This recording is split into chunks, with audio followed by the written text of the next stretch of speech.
My friends, Paul here in the RoJoBe Music Workshop. It has been a couple of weeks since I uploaded my last video. Have been quite busy actually the last couple of weeks. But this is part 4 of the Electric Baritone Ukulele project. Excuse me, in the first 3 videos I was working on the neck, so doing the sanding, the staining, the oiling, fitting the tuners. I have noticed since I've finished doing this, I did check properly and it may need a fret leveling job. The frets are not superbly even. But I'm not going to do it at this stage. I'm going to wait until the instrument is all together and then, test it. And if we get any buzzing at all, then I will do a fret job. But if not, I'm not going to do it because it's not really bad. It's some of the frets are slightly higher than the rest. I should really do it as a matter of course anyway, but I would rather leave it until I build the instrument and check it and only do it if it needs doing.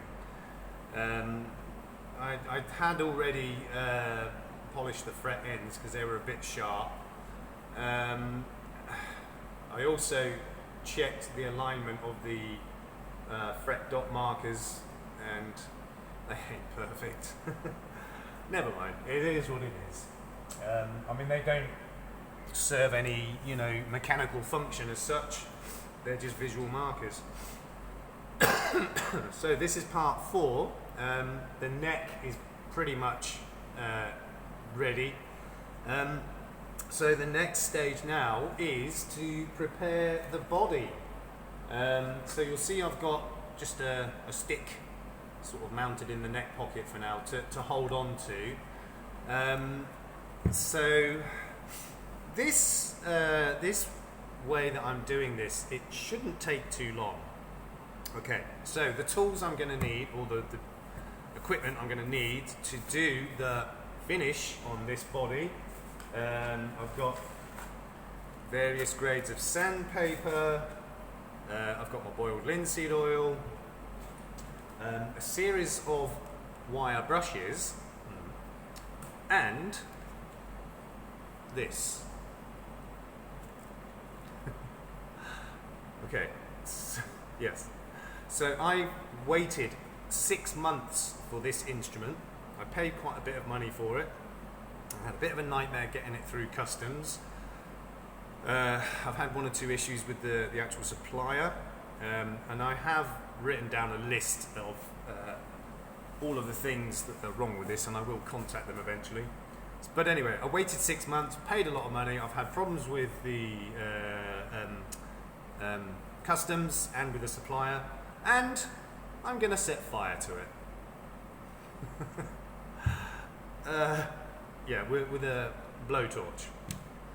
So some of you may already know about this this process, this procedure for finishing wood, and it's a Japanese invention, invented I believe somewhere in the 18th century. It's called shusugiban. And that literally translates as, I think it's something like burning cedar planks or something along those lines. Because this was invented, as I said, back in the 18th century by the Japanese for preserving wood for building. So what they did was they would lightly burn the surface of the wood and then basically drench it in oil. And that is a long-term preservative for wood. And as I said, that was mostly for building, for building houses and the like, But this method has been adopted in many other industries, including luthiery. And it's one that's used very commonly now for finishing guitar bodies, etc. Wouldn't recommend it for acoustic because the wood on them is so thin, you could very quickly and very easily burn through. But this is for solid-bodied instruments. And the process really is, you need to make sure that it's kind of mostly sanded. It doesn't have to be baby bottom smooth, because you're going to set fire to it.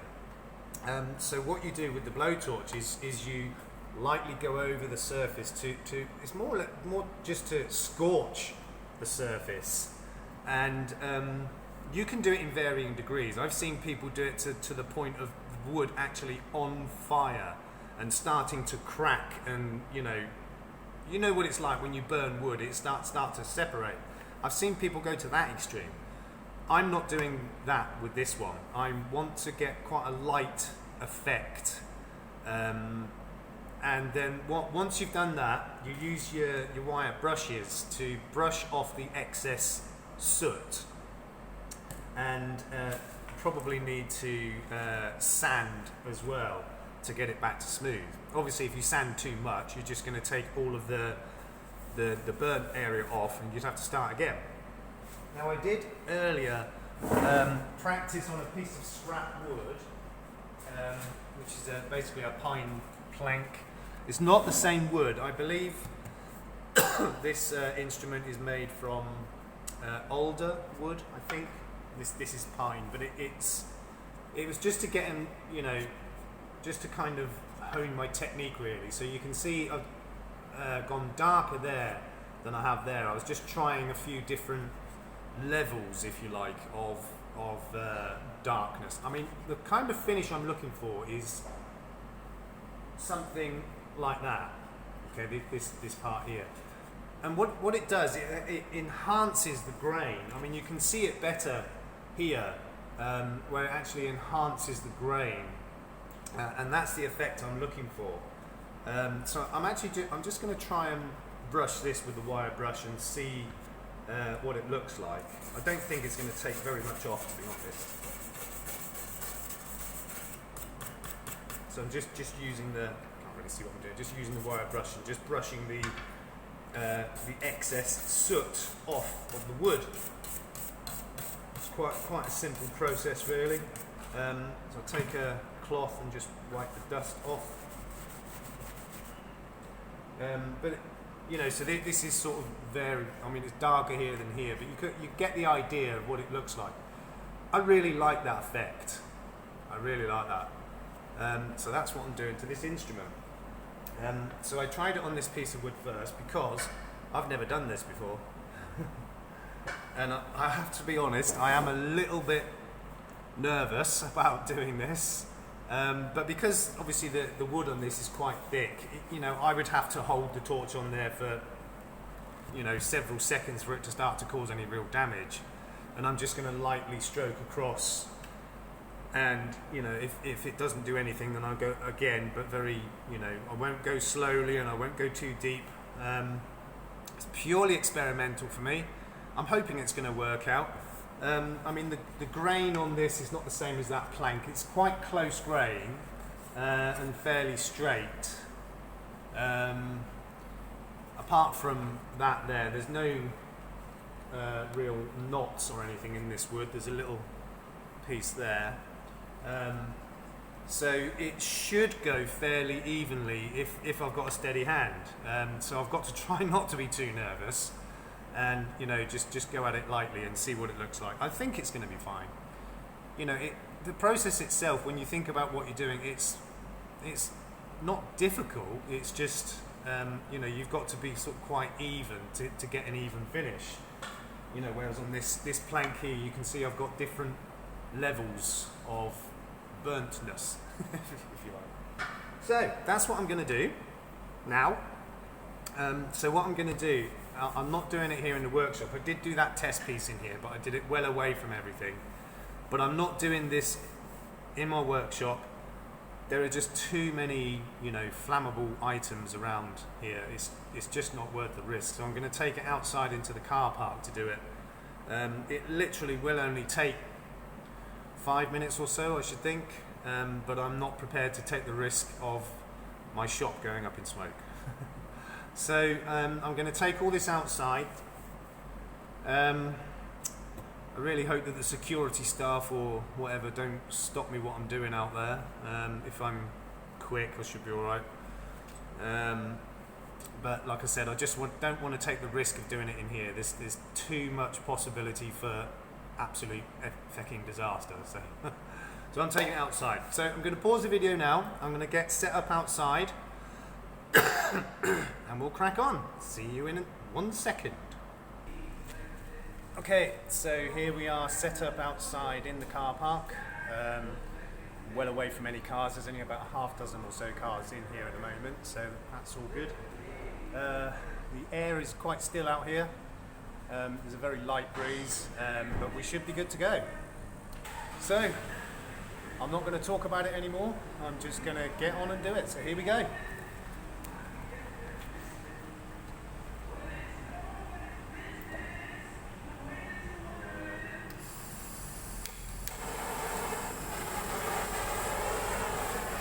Okay, here we go.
Was a bit scary. Okay. I think I'm quite happy with that. So I didn't want to go too mad. Yeah. Singed a few hairs, but we'll be fine. Okay, so we'll get back in the workshop and have a proper look at it in some good light. So we'll see you in a second. Okay, so here we are back in the workshop. I don't mind telling you that was a little nerve-wracking. And I'm quite warm. It's very hot outside. It's about 38, 40 degrees, I think. Pretty warm. Yeah, so that was pretty nerve-wracking. First time I've ever done it. But I knew that the process itself is relatively easy, really. Now, it has gone a little bit patchy in places, but I think when I brush it, that's gonna, blend in quite nicely. And the reason it's gone like that, you probably saw the flame on the torch kept flaring up. I think it was just down to the wind, just kind of adding too much oxygen to it. So that was a little bit temperamental, singed a few of the hairs on the back of my hand. I mean, that's obviously why I had the stick attached to it, but should have had a longer one, a bit more sturdy. Never mind, job done. So I'm going to start by just taking the stick off. Let's see if I can get you set up where you can see what I'm doing. Kinda. Right, where's my Phillips? There it is. Okay. So let's just move all that out of the way. Right, so I'm just going to remove that stick. Just had it held on with a couple of screws and a metal bracket.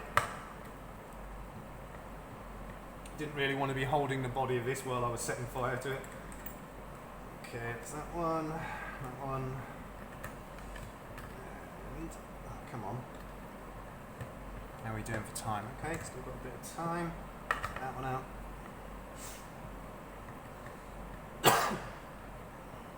Okay, and also I didn't do obviously the neck pocket and all of these cavities. Some people do, but I didn't do that because I've yet to treat these with shielding paint, which reduces hum and buzz.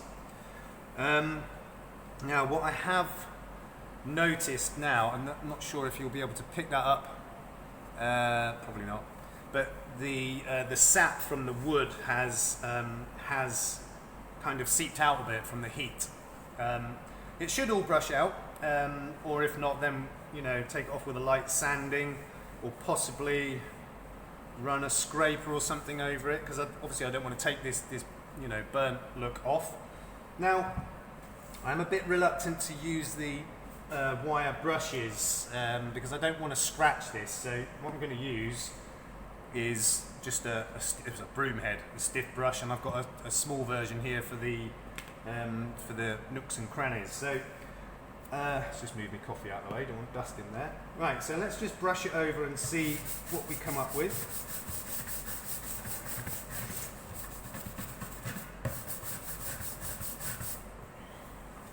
Yeah, the stiff brush isn't doing a great deal, to be honest. I might need to use the wire brushes. That's fine, it should be alright. Yeah, it's not really doing much. I'll just use this to take off the surface dust and stuff, but I think I will use the wire brush. It should be okay.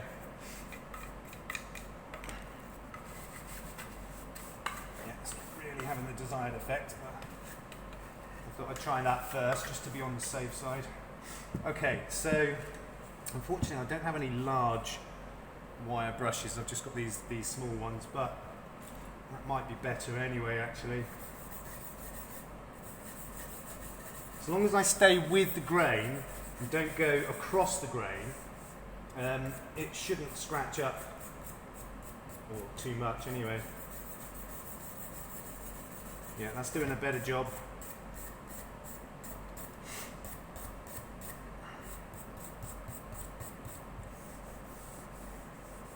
Yeah, it definitely is going to need a sanding after this. It's because this process brings up the grain of the wood, it makes it rise up. I knew that anyway, so I knew that I would have to do some sanding, but I want to keep it as light as possible, so, as I said, so that I don't remove this effect that I've just burnt into it. Yeah, not too bad. It's actually not turned out quite as well as I would have liked, but it's all good. I mean, as I said, this is the first time I've tried this process. I'm sure if I do it again, I will do it slightly better. But as I've said many, many times in my videos before, I don't go for a factory look. I prefer, even though this is basically a factory-made instrument, I prefer, you know, kind of a rustic finish. Not amateur, just, you know, to look like it's had a bit of a hand touch rather than just going through various machines and robots in a factory. I just prefer it to have a bit of a, you know, personal touch, if you like. So I've got to be careful with the grain around the edge because it goes in all different directions. Make sure I stay with the grain.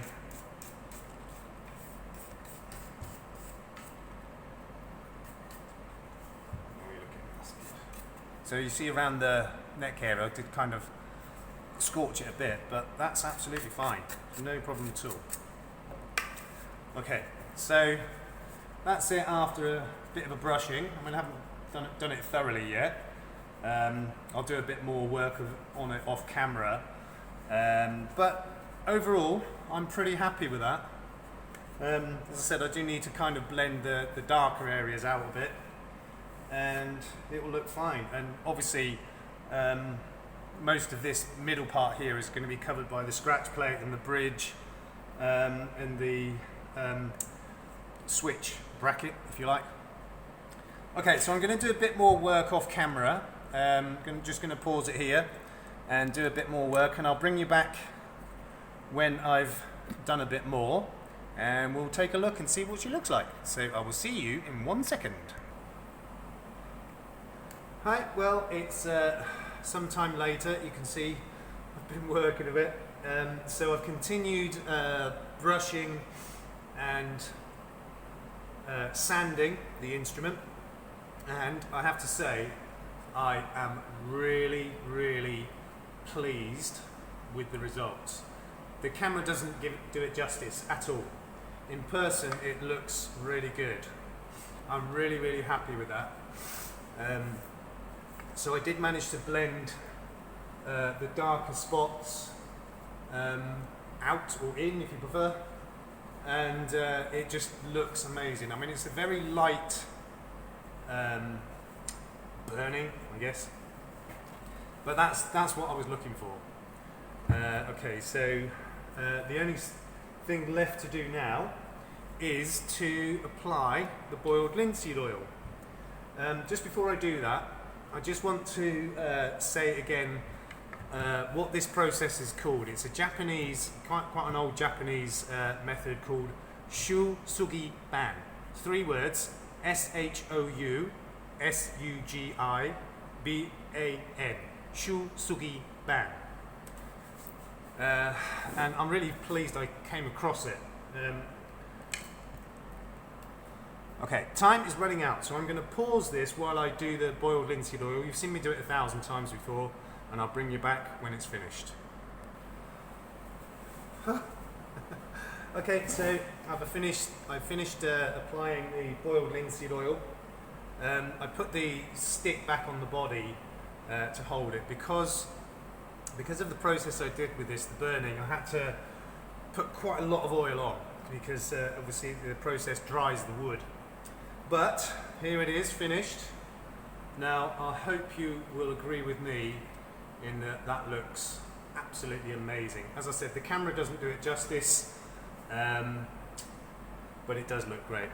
So I'm going to let it dry a bit and then wipe it down again, and then the next stage is building it, which will be in the next video. So in the meantime, peace out.